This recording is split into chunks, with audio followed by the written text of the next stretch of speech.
27 मई 1999 Srinagar air force base. सुबह का वक्त था। रनवे पर लड़ाकू विमान खड़े थे, इंजन गरजने को तैयार थे। कुछ ही देर में 6 फाइटर जेट्स हवा में उड़ने वाले थे, 4 मिग 27 और 2 मिग 21।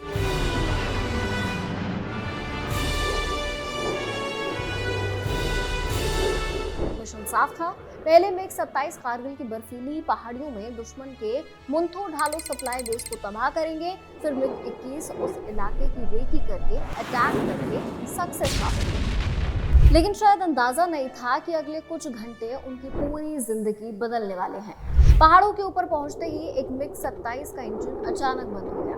उसे उड़ा रहे फ्लाइट लेफ्टिनेंट के नचिकेता को इजेक्ट करना पड़ा, लेकिन लोकेशन की जानकारी के बिना नचिकेता को बचा पाना नामुमकिन था।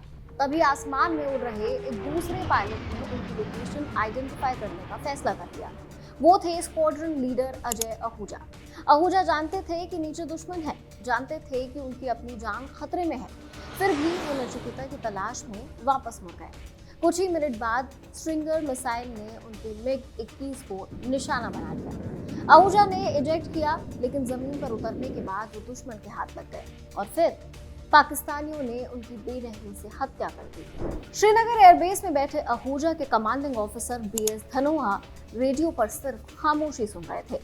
लेकिन आगे आने वाले दिनों में धनोआ 18,000 फीट की ऊंचाई पर ऐसी रणनीतियां आजमाने वाले थे जिनका कोई तैयार मैनुअल मौजूद नहीं था। और 2 दशक बाद यही आदमी भारतीय वायुसेना का प्रमुख बनकर पाकिस्तान के बांग्लादेश में एयर स्ट्राइक की योजना का हिस्सा बनने वाला था। एक पायलट जिसने करगिल में अपने साथी को खोया था और एक एयर चीफ जिसने 2 दशक बाद उसी दुश्मन के खिलाफ आसमान में भारत की नई ताकत दिखाई। ये कहानी है BS धनोआ की। हाय एवरीवन, मैं हूं सृष्टि गोयल और आप देख रहे हैं स्पॉटलाइट।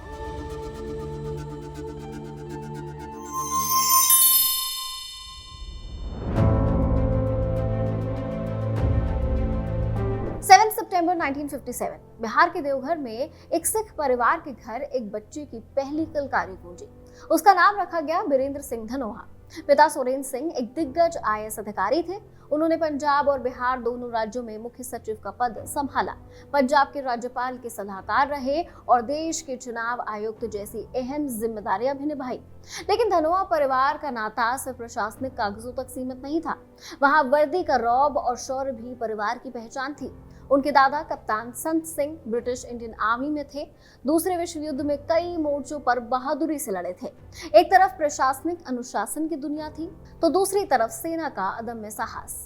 शुरुआती पढ़ाई मसूरी के फेमस सेंट जॉर्ज कॉलेज में हुई, जिसके बाद वे देहरादून के राष्ट्रीय इंडियन मिलिट्री कॉलेज यानी RIMC पहुंचे। साल 1974 उनके जीवन में बड़ा मोड़ लेकर आया। फौज में सिलेक्शन हुआ और जिंदगी की नाव नेशनल डिफेंस एकेडमी के गेट पर आकर रुक गई। रिगरस ट्रेनिंग के बाद 1978 में महज 21 साल की उम्र में BS धनोआ भारतीय वायुसेना की फाइटर स्ट्रीम में कमीशन हुए।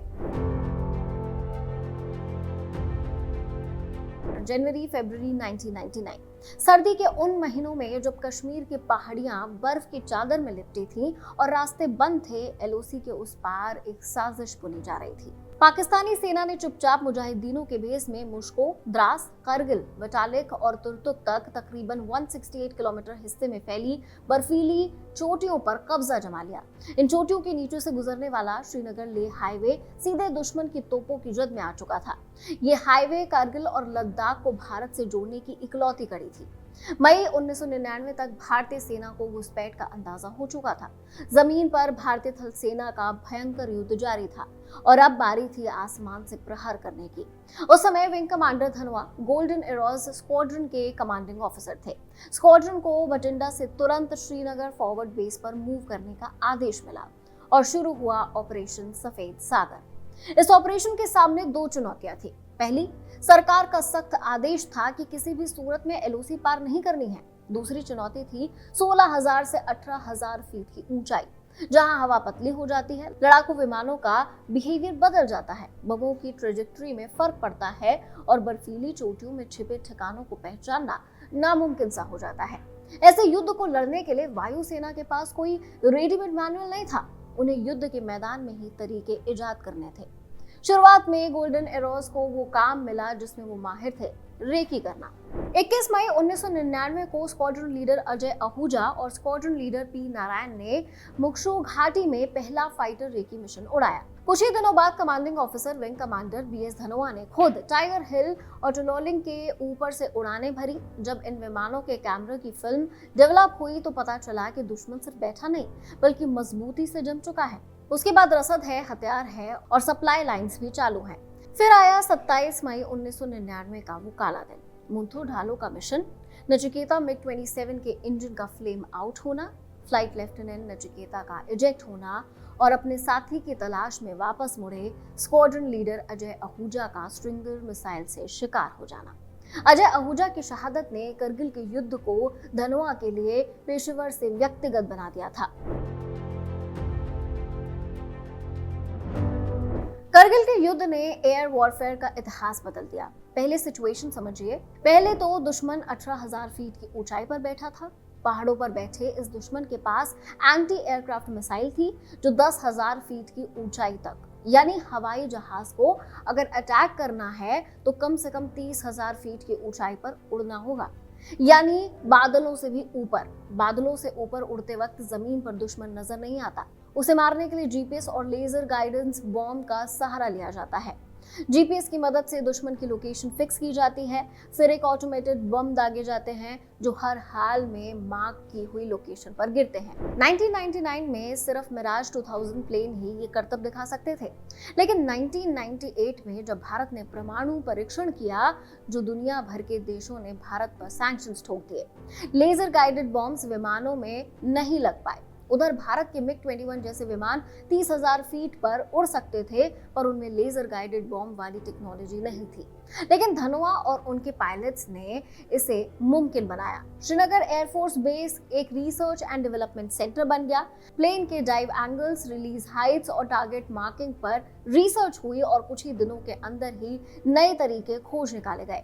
इतिहास में पहली बार इतनी ऊंचाई पर नाइट बॉम्बिंग की तकनीक इजाद हुई, वो 1970 के दशक वाले MiG-21 जेट्स में। फिर क्या था? आसमान से आग बरसाने का सिलसिला ऐसा शुरू हुआ कि पाकिस्तानियों की कमर टूट गई। इसी बीच भारतीय इंजीनियर्स ने इजरायली तकनीकी मदद से महज 12 दिनों के भीतर साधारण 1000 पाउंड के बमों में लेजर गाइडेंस किट भी फिट कर दी। उसके बाद तो पाकिस्तान के तोते उड़ गए।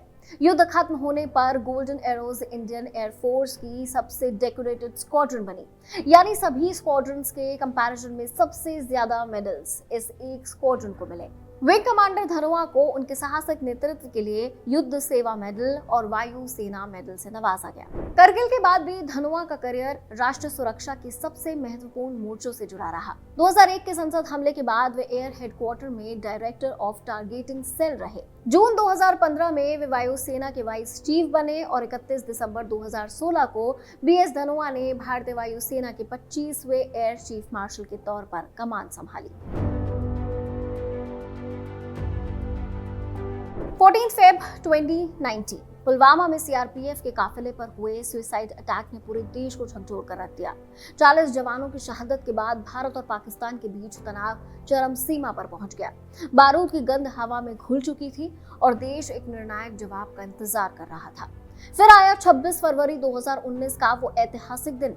पुलवामा हमले के ठीक 12 दिन बाद भारतीय वायुसेना के लड़ाकू विमानों ने आधी रात में पाकिस्तान की सीमा में दाखिल होकर बालाकोट में मौजूद जैश-ए-मोहम्मद के विशाल आतंकी ठिकानों को तबाह कर दिया।